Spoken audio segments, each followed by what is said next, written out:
is episode 12, The Bear and the Maiden Fair. Which one was it, the maiden? I'm not the maiden. I'm the bear. Well, obviously. Well, Dave touched his nose, so... And maybe the maiden. You're the Maiden Fair, yeah. At least you're fair. Oh. Am I coasting?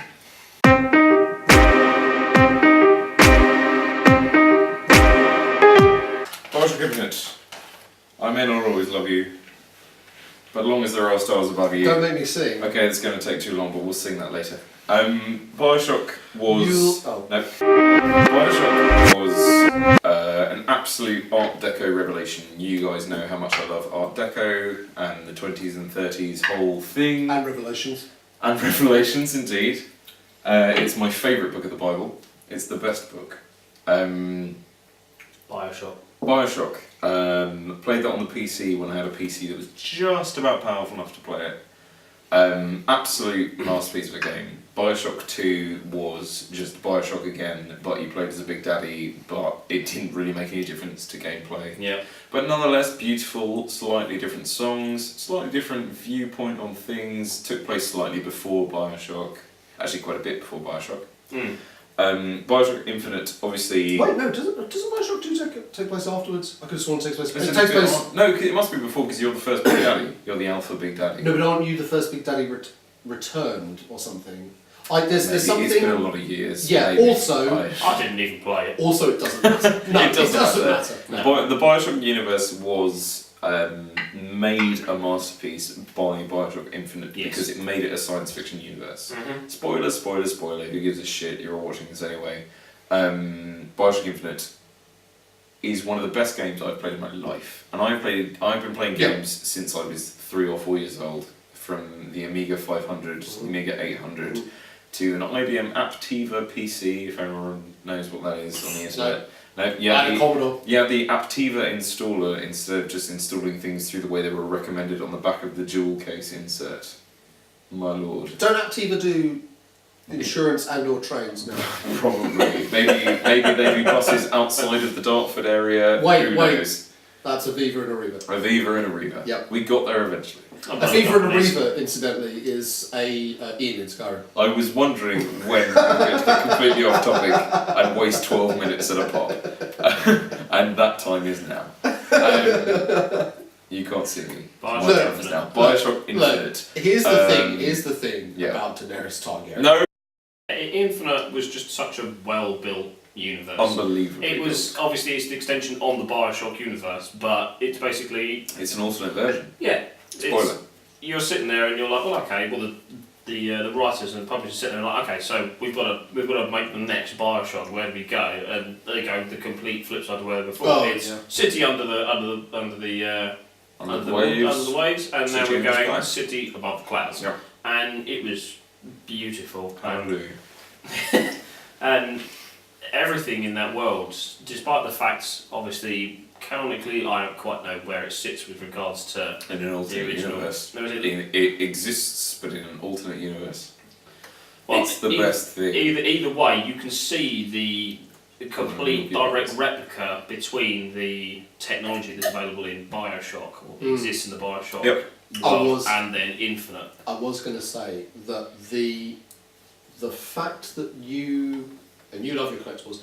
The fact that you are ever so slightly unclear on where it sits is the only, in my opinion, the only failure of Bioshock Infinite, in that too much of the story is in the dictaphones.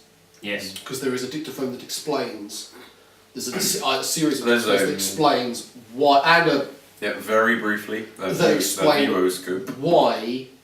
Kinetoscope, thank you. That explain why the best one of those is the guy who's the photographer for off the fall, and he jumps off the doesn't jump, he falls off and into the sky. Which you would have thought that everybody in that city would wear a parachute at all times. The fact that there are but then if they wear a parachute, they still have to fall tens of thousands of feet to their inevitable deaths by freezing. Also, the fact that it's not freezing to death up there is interesting. But the fact that there are children at all who don't climb over the rails and then fall off and die. Yeah. Let's say it's not a retcon. Rails, they're on older rails. And they have big gaps. I meant railings, rather than rails. this is the thing I was going to say. Too much of the story is based in the voxophones, and there are a series of those that explain why the technology is similar because they are spying. Because they are spying through a tear on Rapture. Yep. What? Yeah. Did you know? I knew that it was quantum mechanics. Yep. Etc. I knew that Lutece obviously is the key to it because she understands the idea of alternate realities. He or she, it, the Lutece twins. The Lutece thing, incidentally, is my new album. Good. Good. But this is the thing. Because they're aware of the fact that things can take place in a similar way at different places, which is precisely the point. I think it's that Fink can see Rapture, and so that's why they replicate the Big Daddy dynamic as well. That's why the Songbird is there. The Songbird is there and has a man inside of it at some as a thing inside of it that used to be human. Is organic in some way, which makes me feel quite ill. And I love steampunk. Elizabeth is brilliant. Yep. In terms of your sympathy for her and her development outside of you after losing you. As Comstock's daughter, in all of her ways, she is developed in an absolutely perfect way. And then you go outside the story and you go to the gameplay, and the fact that before the very first engagement, they say, don't worry about Elizabeth, she'll be fine.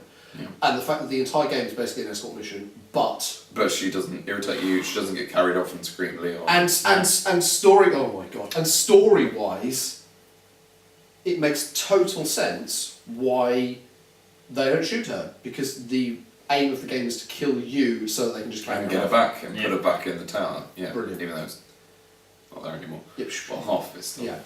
Yeah. It was masterpiece. Everything, every accomplishment of Rapture, which I suddenly realise in retrospect, as I often do through tipsy retrospectivism. Every accomplishment of Rapture, shows what I'm talking about. Columbia, the racist one up there, not the racist one down there. Yeah.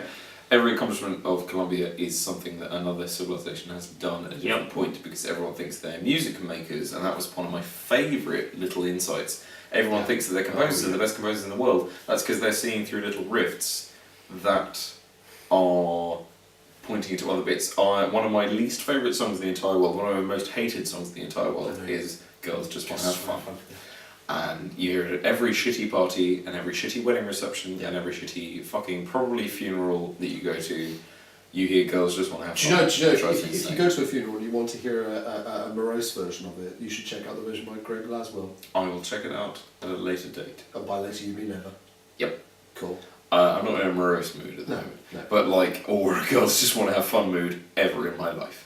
You go to any shitty party, Girls Just Want to Have Fun are playing. In Bioshock Infinite, it is playing through a tear because everyone's like, holy, you find a voxophone that's like, holy crap, this guy is revolutionary. Who's ever heard music that sounds like this before in their life?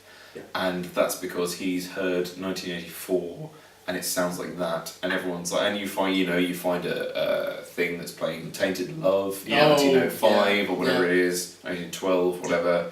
You find enormous anachronistic things, and of course one of the first things in terms of the cinematic thing you find is the barbershop quartet that is singing God Only Knows, that was written in the mid-60s, early 60s. That version is best version better ever. than the original. Best version ever. I've got it on my phone. It's like the Johnny Cash Hurt. Yep, I love Nine Inch Nails. I love Nine Inch Nails more than most people. Yep. But Johnny Cash did it better. He gave more legitimate feeling to that song than Trent Reznor ever did, and he wrote it. And Trent Reznor has come out and said he did that better. That's his song now. And so, in conclusion, Bioshock Infinite is top 5. It is top 5. It is top, until it gets moved around, because we've now added 4 to the top 5. It's top 3 for me, and it's encroaching on the serious spot. Okay.